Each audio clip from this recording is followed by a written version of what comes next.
લક્ષ્ય ન્યૂઝ, એક નજર, એક લક્ષ્ય.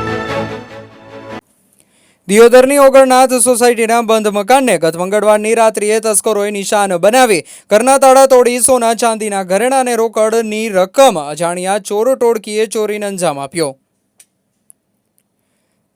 તારીખ 19/6/2024ના બુધવારે બપોરે 3 કલાકે મળતી માહિતી મુજબ દિયોદરની ઓગણનાથ સોસાયટી ખાતે આવેલું બંધ મકાનમાં તારીખ 18/6/2024ના મોડી રાત્રે કોઈ અજાણ્યા બુકાનીધારી ચોર ટોળકી ત્રાટકી બંધ મકાનને નિશાન બનાવી સોના ચાંદીના દાગીના અને ચાંદીના જૂના સિક્કાઓ સહિત રોકડ રકમની મત્તાની ચોરી કરી કોઈ અજાણ્યા ચોર ઇસમો ફરાર થઈ જતા દિયોદર શહેરના રહીશોમાં ફફડાટ ફેલાયો છે. દિયોદરના ઓગણનાથ સોસાયટી ખાતે રહેતા જયેશભાઈ ઠક્કરના બંધ મકાનમાં કોઈ અજાણ્યા ચોર ઇસમોએ ગત મોડી રાત્રિએ બંધ મકાનની નિશાન બનાવી ઘરના દરવાજાના તાળા તોડી ઘરમાં પ્રવેશી તિજોરીના તાળા તોડી સોના ચાંદીના દાગીના અને રોકડ રકમની મત્તાની ચોરી થયાનું સામે આવતા ઘટના સ્થળે લોકોના ટોળા ઉમટી પડ્યા હતા.